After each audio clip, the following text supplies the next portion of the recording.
Navas de Tolosa, Batalla de Navas de Tolosa. Despertaferro tiene un libro buenísimo sobre las Navas de Tolosa. A mí me gustó mucho, aunque como ya sabes tú, la conclusión final creo que fue como un poco de café para unos, otro poco de café para otros. Pero el libro me pareció fantástico y lo tengo que admitir. Pero te quería preguntar, ¿crees que fue una batalla que solo sirvió a nivel ideológico o sí fue determinante para debilitar ese imperio independientemente de los conflictos internos y sirvió para que luego la expansión cristiana del 2224 al 2248 se pudiera producir en la situación en la que se produjo? Bueno, ese libro de Francisco García Fiz fue editado hace ya bastantes años por Ariel y lo que ha hecho Despertaferro es una reedición, desde mi punto de vista, mejorada, porque se han añadido contenidos y desde luego si hay que comprar uno, yo recomendaría este último, ¿no? Entonces, bueno, una matización, pero por ejemplo lo que acabas de comentar, yo se lo planteé al propio García Fiz en una entrevista que le hice en Bellum Artis y él comentó, claro, yo estaba ahí haciendo de entrevistador abogado del diablo y él le insistió en que, claro, con el Imperio Almohade en ese momento, durante décadas, el Reino de Castilla se había disputado toda la llanada comprendida entre el Tajo y Sierra Morena, o sea, lo que puede ser La Mancha, Castilla-La Mancha actualmente, y que gracias a esa victoria en las Navas de Tolosa, no solamente los castellanos llegaron a hacerse con todo este territorio, sino que además es el paso previo a conquistar el Valle del Guadalquivir, que es una importancia excepcional en el medievo porque es la zona agrícola más rica de toda la península, ¿no? Y eso, aunque sucedió ya en época de Fernando III, pero bueno, abrió la puerta, ¿no? Ya Sevilla se conquista en 1248 y Sevilla era la ciudad más grande, de la península y además, las Navas son en 1212. Entonces, él mismo respondió a esto. A mí ese libro me parece magnífico. Yo lo que creo es que, lo que está planteando al final es que dentro de la historiografía moderna tendemos a ver tradicionalmente las guerras medievales como el resultado de grandes batallas, pero hay una corriente que considera que a lo mejor las estrategias más a largo plazo, el éxito o fracaso es más importante que una batalla a campo abierto, ¿no? De hecho, ¿qué hubiera pasado si los castellanos, aragoneses y navarros hubieran perdido en las Navas? Pues yo creo que hubiera pasado lo mismo que el desastre de Alarcos en 1195, que fue un desastre sin paliativos, pero bueno, los almohades se presentaron a las puertas de Toledo, la tierra de nadie se retrocedió hasta el Tajo, pero tampoco fue un desastre tan mayúsculo que pusiera en peligro, pues yo qué sé, claro, ya hay crónicas posteriores que ponen en boca del califa al-Nasir que quería convertir al Vaticano, el Vaticano en la Basílica de San Pedro en un establo para sus caballos. Eso son hipérboles, ¿no? Pero hubiera sido un palo importante. Además es una época que había bastante ansiedad porque poco antes había sufrido una derrota los cruzados en la batalla de Jatín a manos de Saladino, entonces sí que había esa ansiedad y para mí sí que fue muy importante a nivel ideológico, pero también a nivel geoestratégico, eso es innegable, ¿no? Realmente, el gran retroceso territorial de Al-Ándalus se produce a partir de ese momento. ¿Cuándo, ya es la última de estos ámbitos, pero te la tengo que hacer, igual que se le dice a Vesga Marroquín, ¿cuándo crees que surge la idea de España o cuándo crees que surge España en sí? Claro, es que pregunta complicada, lo sé. Claro, sobre el tema de Reconquista se hace también un poco una trampa presentista porque, el concepto de nación-estado, como tú ya sabes, sí, es moderno. Surge con la Ilustración. Entonces, claro, si adecuamos... Aquí en el 19, de hecho. Sí. Y de hecho, otra cosa que interesante es, surge de los liberales. Los conservadores tardaron en asumirlo bastante tiempo. Porque, claro, por ejemplo, José Álvarez Junco, en una obra Dioses útiles, centrada en esto precisamente, pues él distingue entre el concepto de España patriótico, que existía ya plenamente conformado desde el siglo XVI, y el nacional. La diferencia es que el nacional considera que que la soberanía recae en el pueblo. Y esto, lógicamente, iba en contra de la mentalidad de los monárquicos del siglo XIX. Por eso, incluso los conservadores en el siglo XIX, claro, ellos se consideraban, de algún modo, vasallos de un rey, más que ese concepto de soberanía nacional. Entonces, claro, es hacer trampas un poco jugando al solitario. Ese planteamiento de que, claro, no podían intentar... Pero a ver, el concepto de Hispania ya está plenamente conformado en el siglo VII.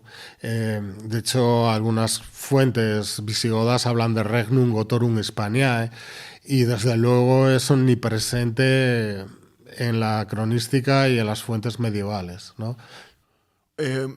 Otra cosa que no hemos comentado y que me he recordado, me estoy recordando a Ortega y Gasset cuando decía lo de esa reconquista, aquella cosa que había durado 8 siglos, y Sánchez Albornoz responde a esto, y él afirma que precisamente que haya durado 8 siglos es lo que ha hecho que se pueda conformar esa idea, él habla incluso de idea nacional, esa idea de España, que no se podía haber conformado, que era una cosa que compartían, una idea que compartían todos los reinos, que se repartían a pesar de los conflictos que tenían las zonas de influencia, y que aunque había épocas que se aceleraba o se deceleraba la conquista, sobre todo cuando había rivalidad entre reinos, avanzaba más, y cuando solo quedaba Granada, que le tocaba a Castilla, la ralentizaron. Ese es el motivo por el que de 1248 hasta 1492 van más lentos, es decir, porque no tienen prisa, ¿no? Porque ya saben que lo van a hacer y que les toca a ellos.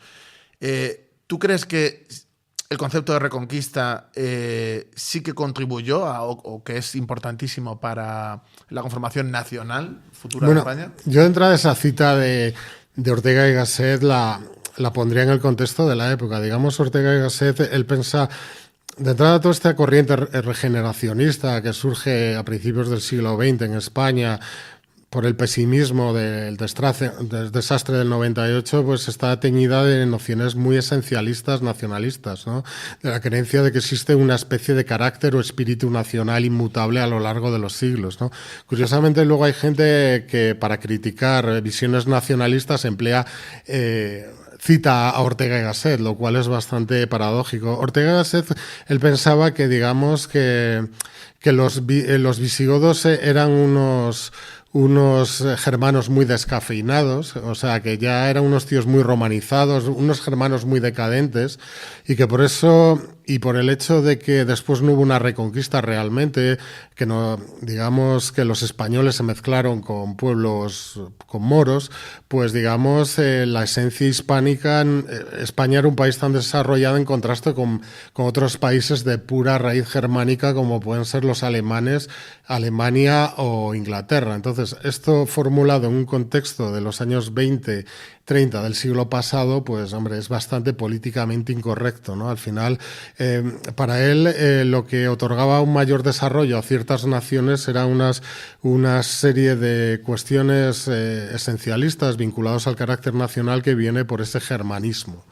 Entonces, claro, su idea de que realmente una reconquista de 8 siglos no es una reconquista, hay que entenderlo en ese contexto, que realmente, pues bueno, que aquí nunca llegamos a restaurar ese germanismo primitivo.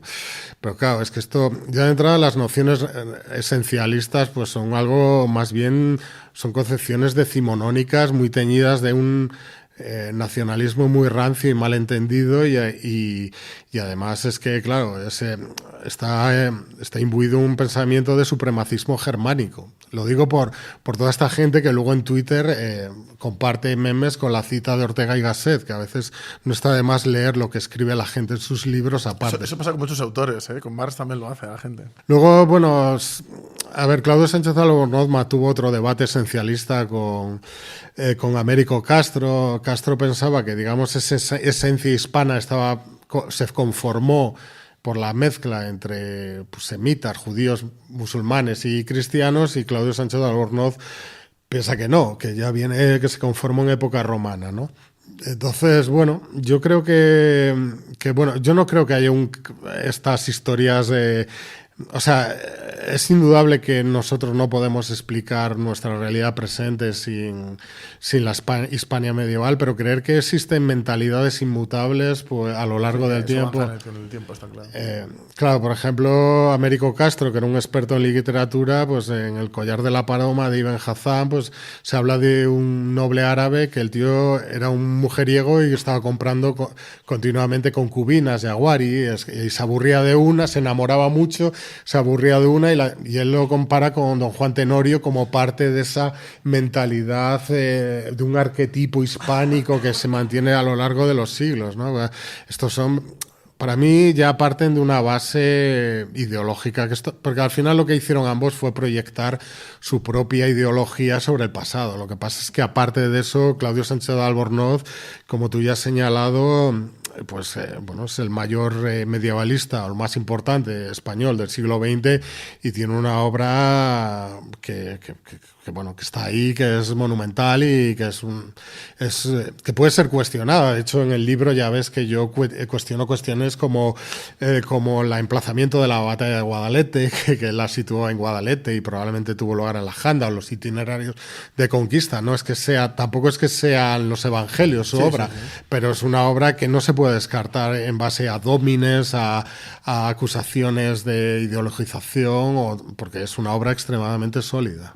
Bueno, hay gente que ya no solo con él, sino en la historiografía en general pasa, y lo enlazo con el siguiente tema, que te dicen que, bueno, determinados autores que, claro, están desactualizados. Y es como, bueno, la interpretación, obviamente se descubren cosas nuevas sobre estas épocas, pues no sé hasta qué punto hay un volumen grande de descubrimiento, salvo por alguna cuestión arqueológica que pueda salir, pero tachar a todos los autores que son de a partir de cierta época ya como algo descatalogado per se y que no tiene utilidad, yo creo que eso no... Eso sí que no es útil.